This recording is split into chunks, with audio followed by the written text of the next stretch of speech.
Պարոն Ավինյան, այս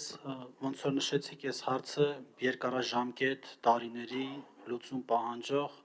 եւ բազմաշերտ հարց է։ Ու կարծում եմ սա ամենամեծ բարեփոխումն է, եթե արվի Երևանում, բայց սենց մի հատ ես դիտարկում ունեմ եւ վատ իմաստով չեմ ուզում հնչի, բայց ցանկացած բարեփոխում, որ դուք արել եք վերջի 3 տարին, այդ բարեփոխումները ծավալով ու բովանդակությամբ ավելի փոքր են, բայց որևէ մեկն էլ կյանքի չի կոչվել այնպես, ինչպես որ հայտարարվել է։ Դրա համար ես մի քիչ թերահավատ եմ։ Օրինակ տրանսպորտի գինը, երբ որ բարձրացնում էին, ասում էին, որ դա չի աշխատի, դուք նոր ընդունում եք 2 տարի, մի տարի հետո, որ թերհավաքագրում է լինում տրանսպորտում։ Հետո ասում էի կարմիր գիծը կբեռնաթափի, կարմիր գիծը որևէ բան չի բեռնաթափել։ Տելսելին ասում էինք մի տվեք մենաշնոր, միջև հիմա վճարումների հետ խնդիր կա, թե մետրոյում, թե ավտոբուսներում։ Ասում ենք խցանումների խնդիրը կա, դուք հարցազրույց եք տալի, ասում եք դեղինի տակ մարդիկ մտնում են, խցանումները դրանից է։ Սենց հարցերի շուրջ ուզում եմ ասեմ, դուք գոնե վերլուծեք ձեր նախկինում արած բարեփոխումների փորձերը ու հասկացեք ինչ է խնդիրը։ Այս փուլում կարծում եմ Երևանը պատրաստ չի այս անձնակազմով նման լուրջ բարեփոխում անի Կիրճում, որովհետև դա հետք է թողելու տարիներով, դա տրանսպորտի գին չի, որ բարձրացնենք, հետո իջեցնենք։ Դուք նշեցիք, որ ԵՏԻՄ օրենքը, Երևանի ՏԻՄ օրենքը փոփոխվելուց հետո նոր կարող ենք հատուկ պահպանվող գոտի սահմանել։ Ավելի տրամաբանական չի այդ փոփոխությունները արվեն ավականին իր լիազորությունների շրջանակում ազատագրի այն մասերը, որոնք հնարավոր են, հայտարարի այդ հատուկ պահպանվող գոտին, նոր հետո այդ գոտու շրջանակներում ինչ-որ նախագիծ բերվի, որովհետև հիմա ինչն է հիմք ընդունվում, այնպիսի տեսքը, որը հիմա կա, բայց այս տեսքը կարող է մի տարի կամ 2 տարի հետո փոփոխվել այդ օրենքի փոփոխությունից հետո։ Այսինքն կարծում եմ ինքը վաղաժամ է այն իմաստով, որ պատրաստ չի Երևանի քաղաքապետարանը այս բարեփոխումը այն ծավալով իրագործի, որով որ հայտարարվել է։ Պարոն Գրիգորյան, ես երևի թե ձեր ընդամենը մի դիտարկման հետ կարող եմ համաձայնել, որ միգուցե ավականու այս կազմով շատ կարևոր եւ խորքային բարեփոխումները շատ դժվար է իրականացնել եւ բազմաթիվ խնդիրներ են ստեղծվում նաեւ հենց այս դահլիճում հնչող մասնավորապես մեր ընդդիմադիր գործընկերների նարատիվների հետևանքով, որովհետեւ դրանք գիտեք ինչ են խրախուսում, դրանք խրախուսում են անպատասխանատու վերաբերմունք, դրանք խրախուսում են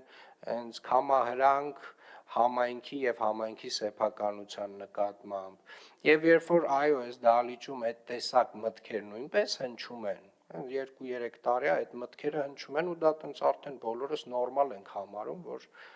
տենց կարելի է այդպես անել միգուցե շատ դժվար է իրականացնել որոշակի բարեփոխումներ բայց ձեր մատնանշած գրեթե բոլոր ուղղություններով կարևոր փոփոխություններ են տեղի ունեցել եւ այս 3-4 տարվա ընթացքում կներեք բայց գազելներից մենք ձերբազատվել ենք եւ ամբողջապես նոր շարժակազմ ունենք բոլոր ավտոբուսներում ունենք վալիդատորներ գրեթե տեխնիկական խնդիրները հասցվել են տենց չգիտեմ 0.05%-ի եւ իրականում մի X ժամանակ հետո եկավ այդ նարատիվները նաեւ բանանելու կոտրելու վերջնական ժամանակը որը որ մենք սկսեցինք իրականացնել պարոն Գրիգորյան այո դուք ճիշտ եք ասում այս կազմով շատ դժվար է իրականացնել այն փոփոխությունները որոնք որ այս քաղաքին պետք են որոնք որ շատ դեպքերում ցավոտ են եւ պոպուլիստական չեն բայց այս քաղաքը դրա կարիքը ունի շատ դժվար է բացատրել որ ժողովուրդ ջան եթե մենք տենց տարեկան մոտավորապես մենակ Երևան քաղաքում գրանցվում է 12-ից 13,000 նոր մեքենա, ել չեմ խոսում հարակից մարզերի մասին, եւ այդ ավտոմեքենաները դառնում են մեր ուղևորահոսքի մասնակից, հա պարզ է ասենք, ուզում է աշխարհի ամենաբարձր մակարդակի արհեստական բանականության լուսափորները դնենք, դրանից իրավիճակը շատ լավը չի դառնա։ Այդտեղ պետք են որոշակի նոր կարգավորումներ եւ սահմանափակումներ։ Եվ ես վստահ եմ, հենց այդ կարգավորումները եւ սահմանափակումները մենք այստեղ բերենք, մեր ընդդիմադիր գործընկերները ամենահնարավոր պոպուլիստական լոզունգներով այ հենց այս նույն ամբիոնից հանդես կգան որովհետև իրականում ես մի բան պետք է արձանագրեմ, մենք այս դահլիճում շատ դեպքերում իրական խնդիրները չենք քննարկում, մենք sense քննարկում ենք այն ինչ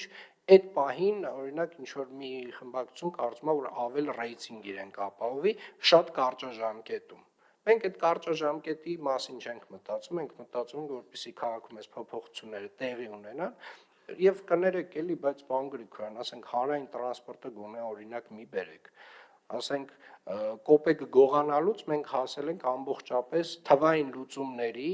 եւ անհպում բաների, չգիտեմ, ասենք վճարումների ամբողջական տրանսպորտում, այ իր բոլոր դժվարություններով եւ այն կներեք հիմար նարատիվներով, որ մենք տենց սնուցել ենք ժողովրդին, որ եկեք էս անենք, հիմա ամեն մի թափ-թփուկ կներեք արտահայտությանս համար խուլիգան, ասենք խուլիգան, բառից բուն իմաստով խուլիգան, ասենք կարա բռնության ենթարկի վարորդին ու դե ասի ես բոյկոտ էի անում, այ քեզ բան, արձագանք։ Պարոն Ավինյան, դուք գազելները նշեցիք, բայց երբ որ դուք վարորդների վրա արդեն դնում եք պարտավորություն, որ իրանք պետքա նաև դրամի վճարմանը հետևեն, դուք էլի հետ եք գալիս այդ հին բարքերին, ու այդ ձեր ասած խուլիգանական դեպքերն դրա հետևանք են։ Բայց ամենակարևորը, դուք ունեք մեծամասնություն ավականում ու ավականին ձեզ չի խանգարում որևէ բարեփոխում անելու։ Այստեղ իմ ասած էությունը դուք բաց թողեցիք։ Իմ ասած էությունը հետևյալն էր, որ ձեր ցանկացած բարեփոխման մեջ փորձեք գտնել այն թերացումները, որոնք որ ակնհայտ են, դուք էլ լավ գիտեք, որոնք են։ Դուք խցանումներից եք խոսում ու լուծումը ասում եք շատ բարդ է, որտեվ 12000 ավտո կա։ Դեռ 23 թվականին մենք առաջարկել ենք մեր խմբակցությունը, որ փոքր կենտրոնում շինարարությունը մի թույլատրեք այս ծավալի, չէ՞ որ այդ ավտոները կարող են գնել 3000 անգամ ավել ավտո օրեկան, բայց այդ ավտոները ինչու են գալի փոքր կենտրոն, իրանց գալու նպատակը պետք է հաշվի առնենք, ոչ թե ավտոների գնման արագությունը, ու դուք ասում եք հարցերից չեք ուզում խոսալ, բայց ես հիմա շատ դետալներով ձեզ ասում եմ խցանումները ինչ են առաջացել, դուք ասում եք ավտոմեքենաների քանակը ավելանում է, դրանից են առաջանում, այո, սա արեք սահմանափակումներ, բայց սահմանափակումներից առաջինը պետք է 23 թվականին անեիք, երբ որ սկսեիք դադարեցնել Երևանի փոքր կենտրոնում բազմահարկ շենքերի թույլտվությունների տրամադրումը։ Պարոն Գրիգորյան, մենք հիմա կարող ենք տենց տարատեսակ գործի հետ կապ չունեցող ինչ-որ բաներից խոսել եւ արդարացումներ փնտրել, ասենք, չգիտեմ, մեկը մյուսի հետ կապ չունեցող, էլի, ասենք, պատճառահետևանքային գրեթե տենց մինիմալ իրար հետ կապ ունեցող բաներից խոսել, որովհետեւ ասենք կենտրոնում հիմնականում ինչ թույլտվություններ տրվել էին, արդեն իսկ տրված էին ի սկզբանե վերջին 4 տարիներին միայն, այսպես ասած, տենց մոտավորապես շարունակականությունն է ապահովել, շատ մեծ ծավալի շինարարության թույլտվություններ, համենայն դեպս իմ օրոք հատուկ տենց, որոնք որ շարունակական ծրագրեր չեն, ասենք մի 10 տարվա, իմ կողմից չեն տրվել նոր հատվածներում։ Բայց դրա մասին չի խոսքը, պարոն Գրիգորյան։ Երբ որ ես խոսում եմ, որ այս դահլիճում հնչող նարատիվները այո ազդում են եւ դրանք տենց այնուամենայնիվ իրենց ազդեցությունը թողնում, դա միանշանակ է։ Եվ հիմա գիտեք, այդ որ ասում եք վարորդներին դուք ինչ որ բան եք, Ժորժ ջան, դա նորմալ պրակտիկա է միջազգային 1, մեր վարորդները ստանում են նորմալ արտաժամյա եւ բավականին բարձր աշխատավարձ 2, որովհետեւ մենք կարողանանք այդ աշխատավարձը պահել։